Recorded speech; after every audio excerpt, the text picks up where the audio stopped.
Hello, everyone, and welcome to the Redflex, the one and only channel in the whole world run by four Manchester United supporting brothers from Manchester, but we're never on at the same time. But anyway, we're here with the official Champions League preview from Manchester United versus Paris Saint-Germain, PSG.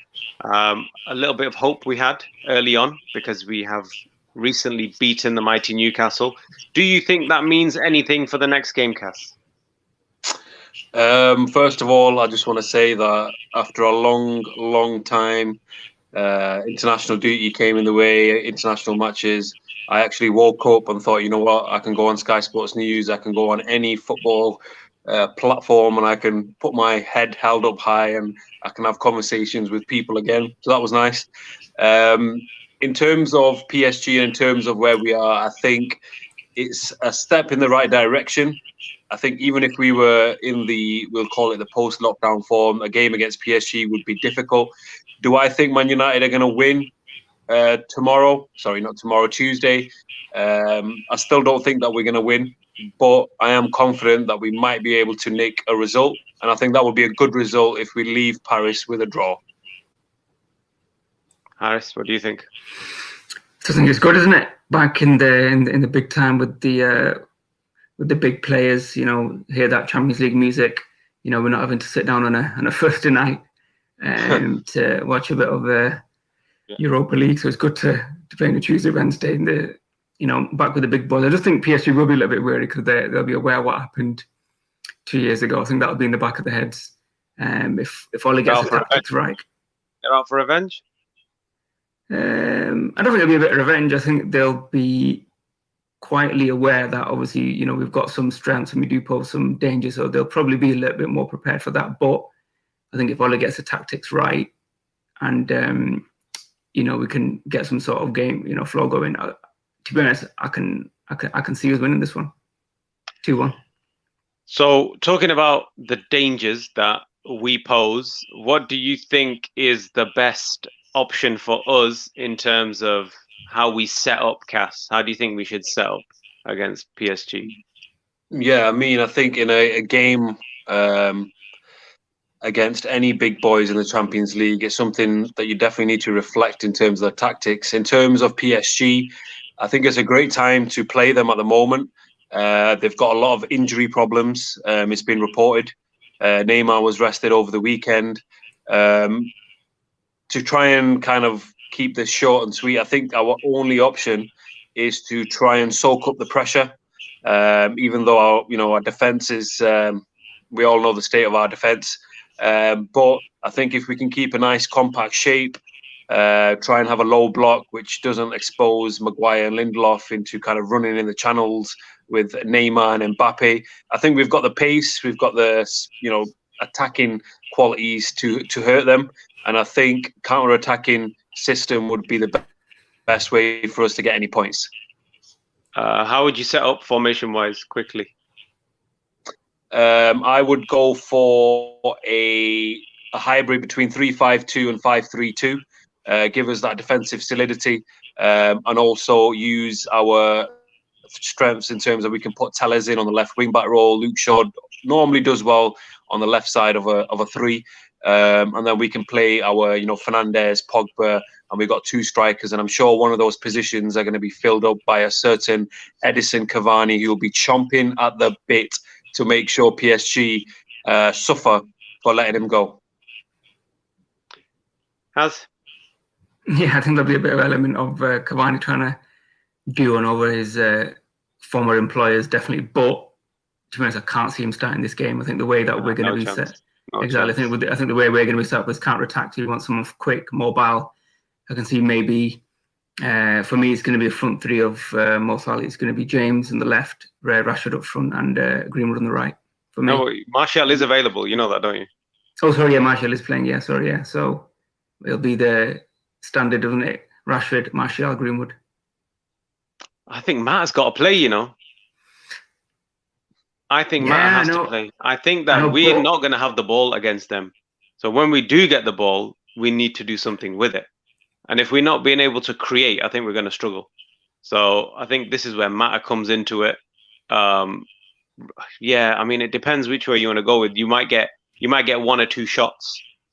All right, yeah, Greenwood, if he's on the end of it, he's deadly. But in terms of build-up play, passing, he's not involved. He's not involved in build-up play.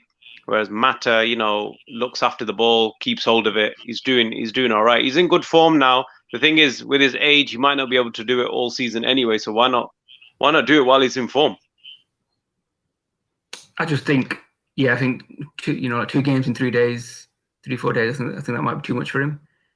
Plus, I just think we probably might not see a lot of the ball, and I think that kind of makes Mata redundant a little bit, because you'd rather play him in a game where you're going to have at least 50-60% of the ball, so he can make his mark and have that influence in the game. But if you're going to have a game where you're probably down to like 40% of possession, then I think it might make more sense to play with Greenwood and Rashford on the wings, just to keep PSG on their toes, so they know that every time we get the ball, we're going to be trying to hit them on the counter attack, and they're automatically going to be running the other way. So for me, that's the front three that we should go with. Yeah, I mean, if you're setting up counter-attacking, I just think Greenwood does not bring it when it comes to build-up play. He just doesn't do it. Doesn't do it for me. I'm more. I like the look of what we did at the end of the last game. I touched on it in the last video about tactically where we were playing like 3 number 10s. It was looking nice to me. Whether all right, yeah, you don't want to play Mata because he's not mobile, but Pogba in the 10, Van der Beek and Fernandes out wide, making some stuff happen. All right, yeah, maybe we ain't got wingers, but when we get the ball, we're gonna be able, we're creatively, we're gonna be able to do something. 2 holders in there, stick to the 4-2-3-1, and just let everyone else do the business. I don't know how. Ideally, I'd like to see somehow how it would work, maybe in some sort of diamond, but I don't. It's a tough one.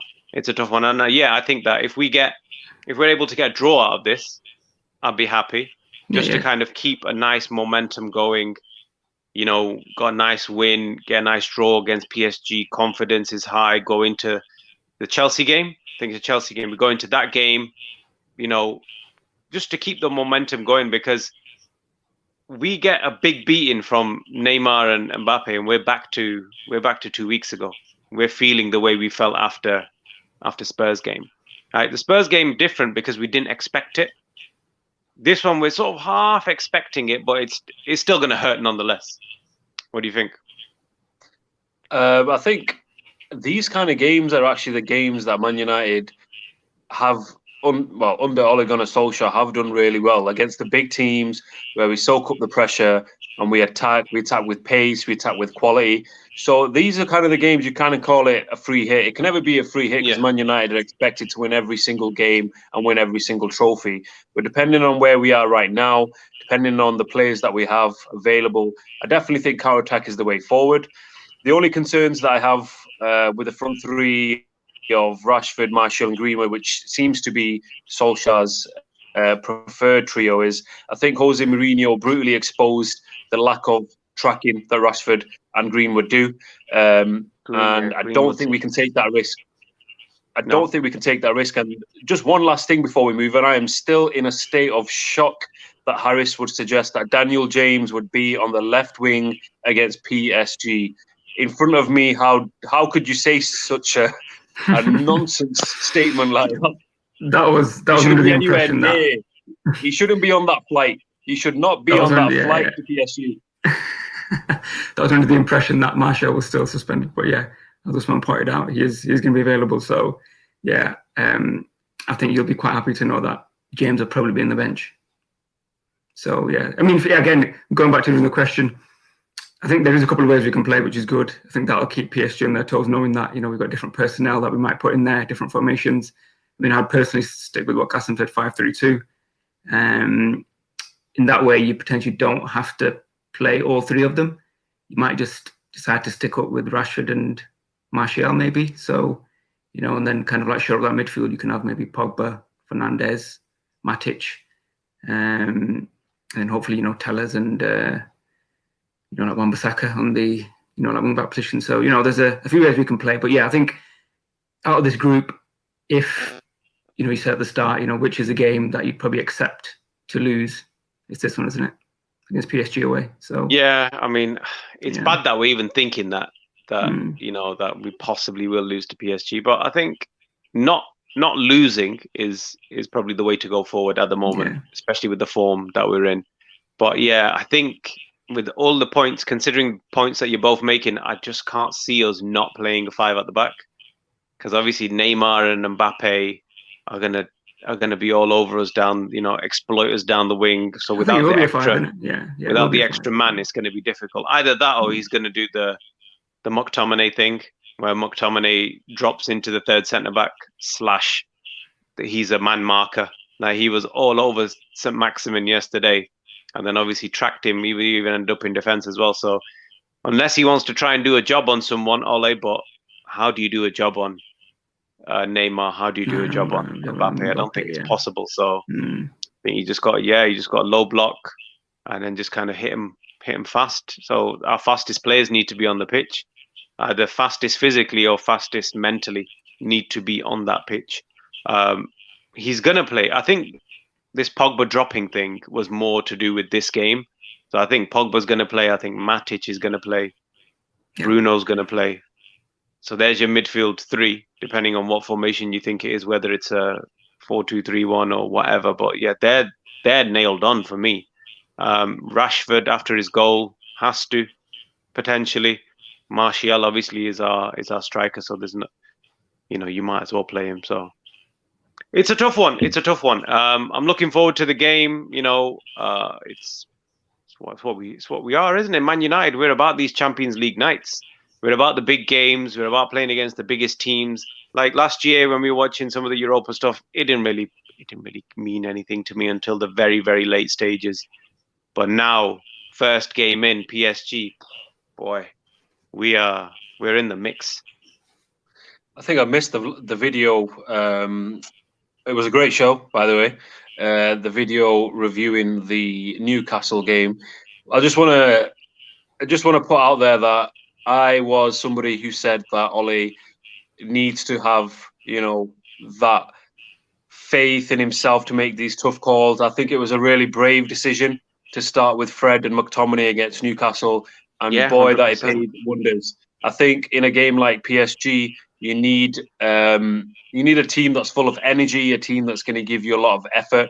And I think in these big kind of games, you only need 1 or 2 of your star players, you know, to show a little bit of quality. And as long as the rest of the team is, you know, working hard, keeping their shape, keeping their organization, these kind of games can be won by, you know, a moment of individual brilliance. And we can't rule out the importance of what happened last time when we played PSG. That kind of result will be in the minds of PSG. It will either go 2 ways. We will take an absolute beating because they want revenge, or they'll have a soft centre. And if we can get maybe an early goal, those wounds of what happened 2 years ago would be able to, you know, we'd be able to take advantage of it, definitely. Yeah, I just want to add, I think, in all the games where we played poorly this year, I think the first half an hour we've done, it's just been absolutely shocking. I think even against Newcastle wasn't great, was it? So again, for me, first 30 minutes is, you know, I can't stress how important that's going to be. If it's still 0-0 for 30 minutes, you know, that means that we're in the game and we're going to do something half decent. We may end up losing it by a goal or whatever, but, you know, I think as long as it's 0-0, or, you know, even was getting a goal in the first 30 minutes, that will set it up, and then hopefully it'll be a good tight game. Yeah, so going back to something you said, Cass, about the hard workers. Yeah, I think when we go back to Fergie's era, Park Ji-sung would always get the big game. Going further back, Fletcher would always get the big game. Fletcher would always get the big game. There's always that hard-working effort, graft. So maybe that's why what McTominay is going to do for us, you know, put that shift in, cover some grass, you know, kick some ankles, do the business there. But yeah, unless there's anything else anyone wants to say, obviously I don't want to keep it too long. Obviously we got a lot to look forward to. I'm excited about the game. I like the fact that, you know, we've got options, genuine options, like all of us have been talking about formations, and we're all thinking of something different purely because we've got decent players now in positions who can do something. I'll start off with a prediction. I think that probably seems right. I'm going to go for 1-1, and I'm going to go for Edinson Cavani to come off the bench, score against his former employers, Late heroics, and get us a point. You can see the headlines. You can see, you know, sometimes you look at games, you just look at the state of play, and you think this is going to happen. I don't put my money on it. A little reference to Abdul, he should get it, but I don't put my money on it. But it seems something that's written in the stars for Edinson Cavani. So I'm going for 1-1, and I'll be interested to see what you guys think. Yeah, I think I'll probably have to sit on the fence on this and just say a draw, even though obviously it could easily go either way. Not too sure who the goal scorers will be, but I think yeah, a 1-1. I'd take that all day. I mean, I think it's just interesting that Greenwood wasn't even in the squad, so I don't know what that kind of means. Is that because he's been saved for? I don't know if he's got a knock. I read somewhere on Twitter that it was a knock. I think Ollie confirmed a knock, but I've not seen that anywhere else. Yeah, I mean, it's not been great, but in terms of my prediction for scoreline, I think it's gonna. I don't know. Either we're gonna get a pamming, good one, a good solid one. It's gonna be or it's gonna be one of those tight goal either way. Smash and grab. I can see us doing a smash and grab. I can see us hitting the all-out defense, and then maybe like you said, cast some like long ball tactic towards the end, and Cavani picks up a rebound or something, or the good old Penandes, good old Manchester United kicks in. Could be something. Yeah. A last-minute VAR decision, roll back the years. Anything can happen. Anything can happen. Yeah. So that's our quick preview for the Manchester United game versus PSG, which is coming up in the Champions League on Tuesday. We'll obviously be back at the end of the game with our match reactions, and hopefully we'll have something to celebrate midweek. But thanks for watching. This is the Redflex, the one and only channel in the whole world, run by 4 Manchester United supporting brothers from Manchester. We will see you in the next video. Thank you and goodbye.